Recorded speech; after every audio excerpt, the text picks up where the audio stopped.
కథ పేరు సింహం మరియు ఎలుక. ఒకప్పుడు ఒక పెద్ద అడవిలో ఒక సింహం నివసించేది. అది అడవి రాజు. ఒకరోజు సింహం బాగా తిన్న తరువాత పెద్ద చెట్టు కింద నిద్రపోయింది.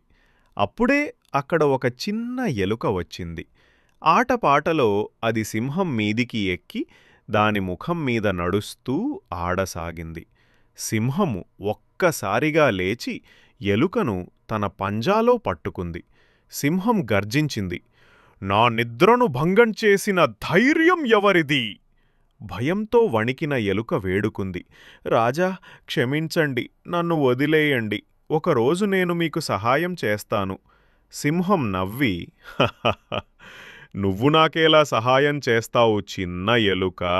అని చెబుతూ దయతో దానిని వదిలేసింది. కొన్ని రోజుల తరువాత సింహం వేటగాళ్ల వలలో చిక్కుకుంది. అది గర్జిస్తూ ప్రయత్నించినా వల తెగలేదు. ఆ శబ్దం విని అదే ఎలుక అక్కడికి పరుగెత్తుకుంటూ వచ్చింది. దాని చిన్న పళ్ళు వాడి వలను కొరికి తెంచేసింది. సింహం ఆశ్చర్యంతో, "ధన్యవాదాలు చిన్న ఎలుక, నువ్వు నా ప్రాణం కాపాడావు" అంది. ఎలుక నవ్వుతూ చెప్పింది, "చిన్నవాడినైనా సహాయం చెయ్యలేనని అనుకోవద్దు రాజా." అప్పటి నుండి సింహం ఎలుక మంచి స్నేహితులయ్యారు.